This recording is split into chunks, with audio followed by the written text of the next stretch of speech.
Pat Surtain II has been playing brilliant football at corner this entire year so far. He had a very impressive rookie year and has once again taken another huge step in development to now, in my eyes, we can comfortably put him in the top of the league in terms of coverage corners. And we need to cover Surtain because he's really doing it in all facets. He's been far from a one-trick pony where he's just a lockdown traveling press corner, even though he's capable of doing so when asked. But as the Broncos offense continues to struggle, the real story is they've been able to win games with outstanding defensive play. The defensive line and the coverage on the back end have worked so well together, and they give offenses so many different looks and coverages, and having a guy like Surtain who can execute them all at a high level has been really fun to watch. So not only was he the prototypical corner coming into the league in terms of his tangibles and athleticism, but he's taken the next step to elite play by understanding the opposing team's quarterback and offensive coordinator to know what they like to do, the down and distance, who he's covering, and really just all areas of situational football to make his natural talent stand out even more. But it's easier to show you guys than to explain it, so let's hop into some film to show you exactly what I mean. And to set the stage, he left the Texans game early with a shoulder injury in the second quarter and never came back, and so he was targeted a lot in this 49ers game. Maybe they just thought their guys were better, or they decided to go after the injured guy, but we got to see him make a ton of plays in this game, so we need to appreciate what he does on the field now, because I have a feeling in the coming weeks and as the season goes on, quarterbacks and coordinators will locate number 2 pre-snap and do their best to avoid throwing the ball in his direction. But like we said, that wasn't the case in this game, so let me show you what he's been able to do. And it's a play like this where we really get to see Surtain's understanding of the game be at such a high level that matches his elite traits athletically that really makes him one of the top corners in the league now. So let's key on him at the bottom of our screen working against Brandon Ayuk. And Brandon Ayuk's a really good receiver in his own right, and he understands some key principles in route running, which is everything's a vertical until it's not. So Surtain 9 yards off the ball, Brandon Ayuk is going to try and eat up the space as quickly as possible, all the way up until he's about 3 yards away from him. And if we look at Surtain, this is why it's absolutely insane, because he's still flat-footed and hasn't got on his back pedal yet. And why this is so insane is because Brandon Ayuk has closed the gap so much, and there's not a missing person off the screen right here. There is no safety help over the top. So this tells me a couple things. One, Surtain is so confident in his technique and his speed to be able to, if this is a vertical route, he's going to be able to flip his hips, catch right up to Brandon Ayuk, and hopefully make a play on the ball.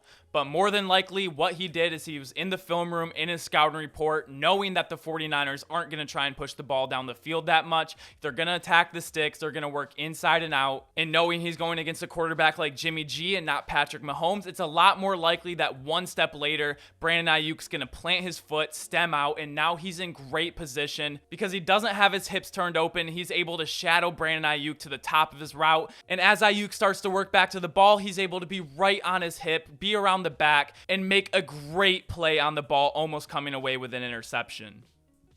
So this play really shows that he has a great understanding of what the 49ers are trying to do, who he's guarding. He has the ultimate confidence in his speed and ability, and great ball skills at the end to be able to break it up without getting a penalty.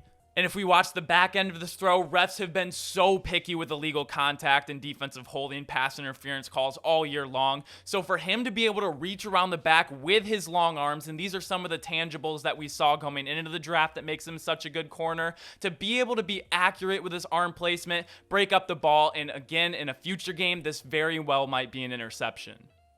But moving on, we see Surtain at the bottom of your screen again, out on a running back, which tells Jimmy G this is going to be zone coverage. But this tell becomes immediate obsolete because Surtain's going to check back in. He says, I have Brandon Ayuk man-to-man now, and the down and distance right now is 3rd and 3. So empty, we're looking for a pass, and we're looking for something quick.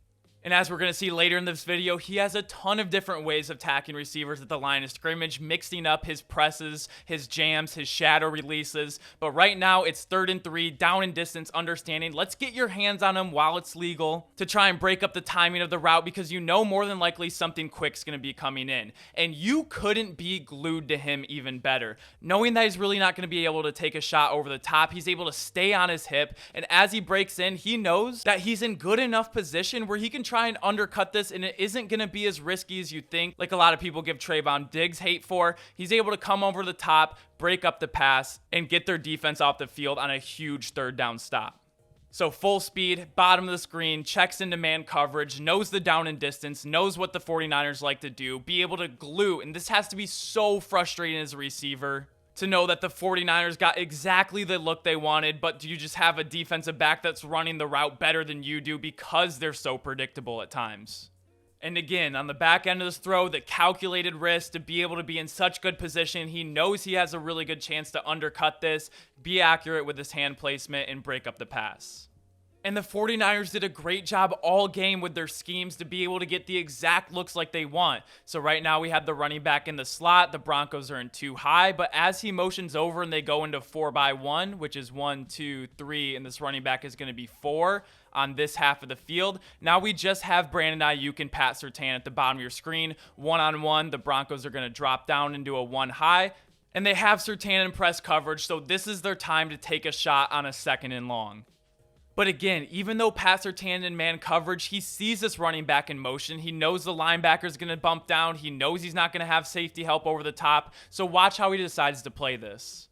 And Brandon Ayuk was getting jammed at the line of scrimmage the entire first quarter, so Surtain mixes up his release package, and he's going to do a shadow release. But watch how he plays this. Look how he turns his body, just knowing what coverage he has on the back end and what the 49ers like to do. Because he thinks they really want to spread this out so they can hit him on the inside slant. So good luck running the slant unless you want to go right through Surtain's chest. So he completely protects his inside, knowing that's where he's most vulnerable. But also Ayuk is right on his heels, but again, as we saw in the first clip, has the utmost confidence in his speed and ability if Brandon Ayuk decides to take off like he does here, to have the speed to be able to keep up right with him. And this in the league, if you're a cornerback, you're going to get got sometimes, but the ultimate goal is to make the quarterback making a perfect throw and the wide receiver make a perfect catch.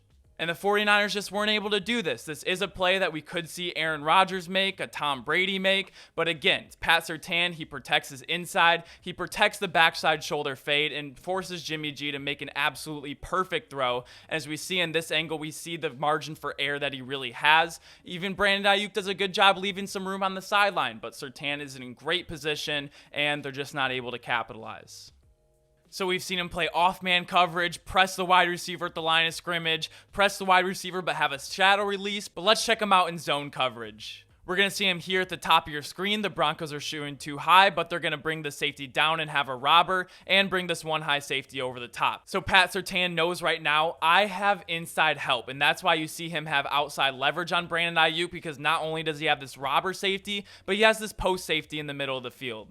So again, if Brandon Ayuk decides to go vertical, it's essentially going to become man coverage, but he's very patient. He's not in any rush to get out of his back pedal, trusting the speed, knowing the scouting report, but also understanding in this zone coverage that he's going to have help on the inside, whereas before we saw him being very protective of his inside. And he's going to break on the ball, Jimmy G is going to throw it, and it's going to be incomplete. But this doesn't look like the same glue coverage as we've seen earlier. It looks like he lets him get some separation. That's because he knows that he has help on the inside of the field, and depending on the route concepts, this might be a guy that he completely passes off and might have to take another guy coming up the sideline. But if we look to the back angle, we see on this throw that Surtain uses his help on the defensive coverage. And look how perfect this throw would have to be if it has to be completed. If Jimmy G is going to throw it out and lead him, more than likely it's going to be picked or broken up. And this is asking him to make an absolutely perfect throw. So unless Brandon Ayuk sees this and just sits in the zone coverage, this is going to be a tough pass to complete. But again, I just think this shows Surtain's understanding of coverages and how the offense and defense really works. And it's really matching and making his athletic ability even more impressive. And I know we just spent a lot of time on those plays, so I really want to get to why the Broncos defensive line is such a good tandem with this Broncos coverage, but I want to go over a few more quick examples. So this time we have Pat Surtain on a guy named George Kittle. Ever heard of him? Pretty good. But again, third down, knows what they like to do. He's going to play the sticks, and he's going to play absolute glue coverage on Kittle. Another third down, bottom of your screen. This is going to be another zone coverage. He's going to get matched up on Kittle, be super patient, and it's clamps again.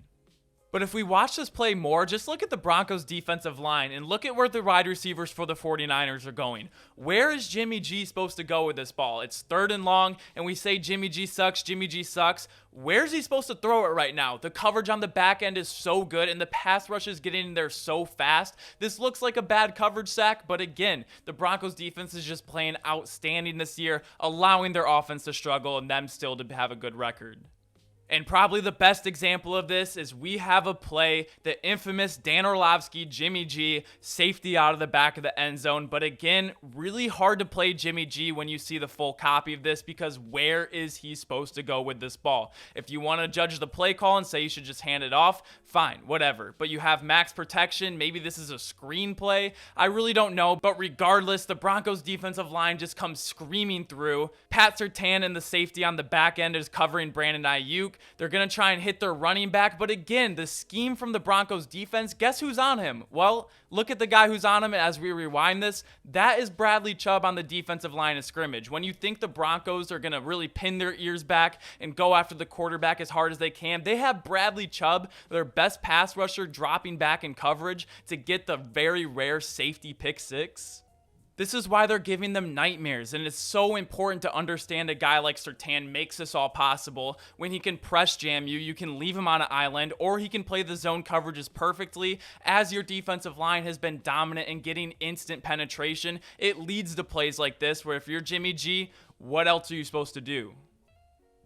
And sure, Jimmy G has his tendencies, but to be able to put Pat Surtain press man on a guy like Deebo Samuel, who he's going to go to in almost every single 3rd and short situation when he has man coverage over the middle of the field, not against Pat Surtain, because it is just simply not there. Jimmy doesn't even look in his direction, which is so weird because I feel like this is a ball that Deebo gets 9 times out of 10. And I mentioned this because Jimmy G and the 49ers made this adjustment. Both these clips are in the 4th quarter. Doesn't even look in Deebo's direction in man coverage. And now we have Brandon Ayuk in man coverage, who is a receiver he trusts a lot. But again, it doesn't even look in his direction because he thinks he's going to be blanketed, which on this route, he definitely was. And the last play I want to show you guys today, we have Surtain against the Texans before he got hurt, all the way at the top of your screen, working against Brandon Cooks, and it's just going to look like a simple, quick speed out, which it is, but we want to mention one more thing. He's covering a speedster in Brandon Cooks, and again, everything's a vertical until it's not, but watch how patient he is. He's sitting on his heels. He's not worried. He doesn't have safety help over the top, but as soon as Brandon Cooks takes this outside stem, it's going to start breaking to the sidelines. Let's rewind this real quick to the top. Watch how fast Surtain breaks on this ball to hold them to a minimal gain. So flat-footed, flat-footed, flat-footed, boom! The explosion out of his break step, that is everything you want from the DB. This is textbook. This is clinical DB work to hold him to a 4-yard gain. So I was already so high on Surtain after his really great rookie season, but as we saw today, not only is he more technically sound and looks more explosive than ever while still having great ball skills, but I think his understanding of the game just got so much better than it was as a young rookie, and it's already showing on the field in big ways. I can't wait to see how he gets even better from here, although we might be getting to the point where offenses become very hesitant to even look in his direction. But that's just what I think. Let me know what you guys think. Make sure to like this video if you like videos like these. Make sure to comment down below what you think about Pat Surtain's play so far. And as always, make sure to subscribe if you enjoy daily sports content. Thank you all so much for checking out the channel and watching. That's all I have for you today. But as always, I will see you all tomorrow. Peace.